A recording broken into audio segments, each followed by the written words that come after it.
mga balitang pambansa. Ibinunyag ni Senator Sherwin Gatchalian na ilang dayuhan daw ang may kinalaman sa Pogo ang tumulong kay Alice Go na magtago sa ibang bansa. Pinangalanan sila bilang sina Duan Renwu, Zhang Ji at Wang Ziyang. Sila daw ang nag-book ng mga hotel at nagasikaso ng biyahe ng sinibak na alkalde. Mga Chinese din daw ang contact ni Go sa Indonesia kung saan ito naaresto. Si Wu ang incorporator ng Whirlwind Corporation habang si Wang naman ang sinasabing pinaka-boss ng mga iligal na pogo. Dati namang umanong presidente ng Lucky South 99 si Zhang. Nauna nang sinabi ni Go na nakaalis sila ng bansa sa pamamagitan ng boat transfers.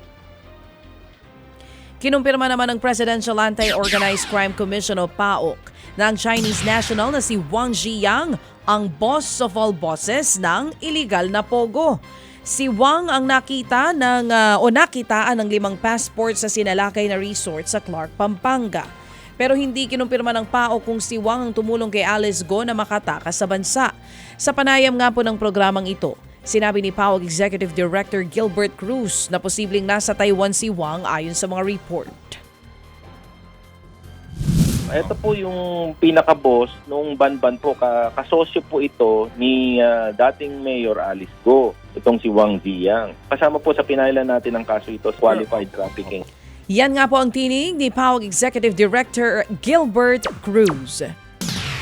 Tiniyak naman ni Gabriela Party List Representative Arlene Brosas na bubusisiin din ng Makabayan Bloc ang proposed budget ng Kamara para sa taong 2025.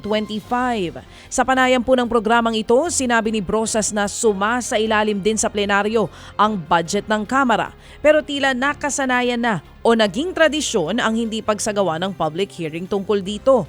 Anya, pag-uusapan ng kanilang grupo kung maaaring magpatawag ng committee hearing para sa pondo ng Kamara.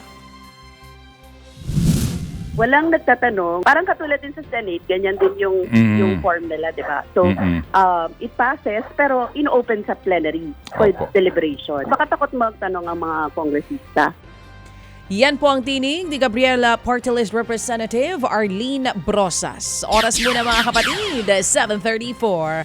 Ang Ted Filon at DJ Chacha ngayon nasa Radyo 5 92.3 News FM Monday to Friday 6 to 10 a.m.